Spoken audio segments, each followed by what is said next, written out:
Comment mobiliser les jeunes en faveur de l'approfondissement des relations franco-allemandes? Le 25 septembre, à l'hôtel de Beauharnais, invité par l'ambassadrice Susanne Wasumreiner, d'anciens diplomates français et allemands ont répondu aux questions de cette nouvelle génération, celle qui n'a connu ni la guerre, ni la signature du traité de l'Élysée. Mon regard se porte ici sur vous, les jeunes gens présents dans cette salle ce soir. En participant à un programme d'échange du DAD, à de cursus universitaires franco-allemands, ou en s'investissant dans les activités de l'OFAGE, vous avez fait le choix d'une étroite amitié avec votre pays voisin. Les jeunes souhaitent de prime abord que vous leur permettiez de mieux saisir peut-être la spécificité de cette relation franco-allemande.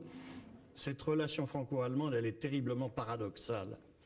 Parce que d'un côté, si on est lucide, nous savons que nous avons des différences très profondes, mais d'un autre côté, il n'y a pas un pays avec lequel nous avons une coopération, une amitié aussi exceptionnelle. Alors c'est dû à l'action d'un certain nombre de personnalités visionnaires, à commencer par Schuman, bien sûr, mais avec bien d'autres par la suite, dont le général de Gaulle. Et puis il y a aussi toutes ces relations personnelles qui se sont créées peu à peu et qui sont, comme l'a rappelé notre collègue, qui sont extrêmement importantes. Le président Hollande disait ce week-end à Ludwigsburg, tous les jours allumer la flamme, comme dans un vieux couple. Moi je ne crois pas que la France et l'Allemagne ce soit un vieux couple, mais en tout cas un couple ancien. Alors, comment bâtir à partir de cette amitié? Moi je crois que la seule solution est dans l'esprit du traité de l'Élysée, qui était très intelligent, qui n'était pas un traité de but, mais un traité de méthode, en disant « voyez-vous tout le temps ». Qu'attendez-vous très concrètement de nous, la jeune génération, en faveur des relations franco-allemandes? Vous en avez parlé un petit peu, mais si vous pouviez être plus concret.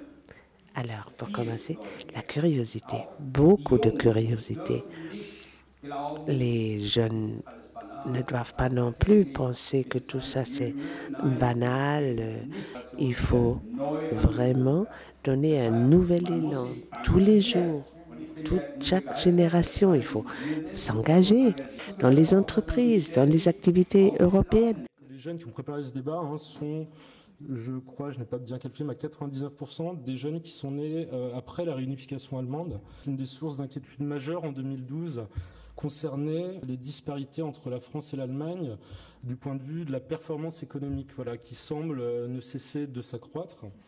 Parler du développement économique différent en Europe et en conclure que les Français feraient plutôt partie du club du Sud et les Allemands du club du Nord, cela me paraît absolument aberrant. Et nous avons toujours réussi à nous focaliser relativement vite sur les grands objectifs. C'est ainsi que nous avons lancé la discussion sur le grand marché unique, qui est un acquis important à ne pas oublier dans toutes ces discussions sur la crise. Merci beaucoup pour votre accueil, Madame l'ambassadeur. Merci à tous d'être venus et à bientôt. Auf Wiedersehen.